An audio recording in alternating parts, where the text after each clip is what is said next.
Sioux Falls went 5 months without seeing any homicide cases, but between July 17th and now, there have been 5 investigations. In tonight's Eye on Kettleland, Lauren Solich looks at how these numbers compare to previous years and the trends police are noticing. On July 17th, 53-year-old Charisse Admire died from her injuries in an apartment fire. It's a little bit worse than losing your best friend, to say the least. On August 19th, gunfire took 36-year-old Paul Billions' life. On August 20th, 36-year-old Tunice Lomax was also killed by gunfire. Everybody that been coming over, they always say the same thing. Oh, he's so good, he's so nice, he's always waiting to help. Always. He's a very, very friendly person. On September 5th, 26-year-old Kayshawn Tyler was shot multiple times in the back. And most recently, on September 14th, 26-year-old Brianna Maddox Hatch was killed in a shooting.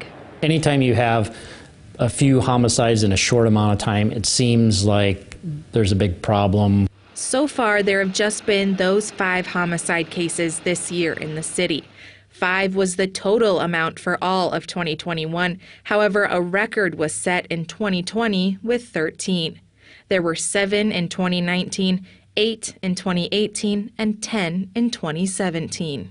There's really no rhyme or reason behind those, and you can't predict when they're coming or how many there's going to be. 2 of the homicide investigations remain open as police continue to search for Paul Billions and Tunice Lomax's killers.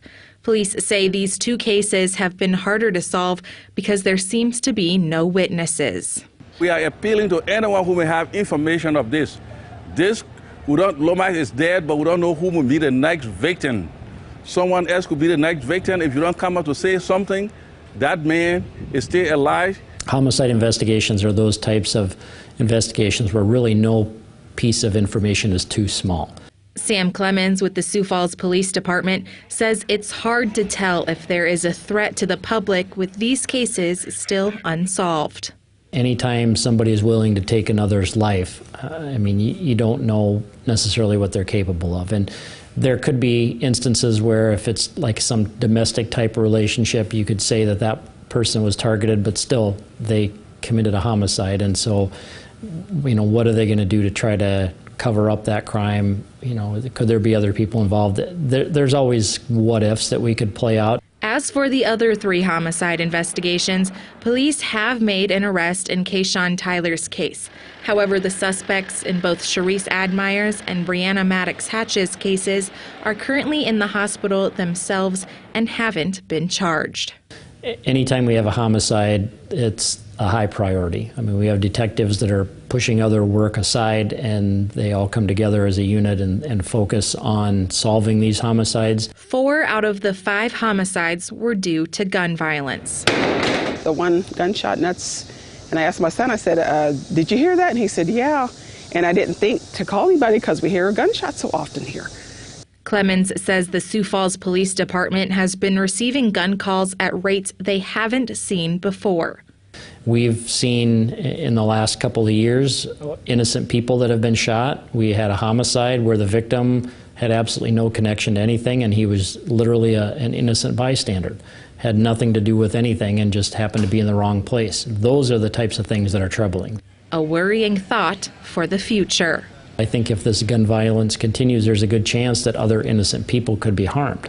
That may be intentional, it may be unintentional, but the fact is when people pull out a gun and start firing it, you don't know where those bullets are going to go. And that could lead to even more grieving families. Yes, I want justice. Yes, I want answers. I don't think the answers would ever truly satisfy me, but I do want them. And I'm really just hoping that, the justice system does its part in all of this. With Eye on Kettleland, I'm Lauren Solich. And just today, police confirmed that the suspect in the Maddox Hatch case died from a self-inflicted gunshot wound. You can find the details for each of these cases on kettleland.com. Coming up next, we take a look at yesterday's dramatic finish at the Sanford International.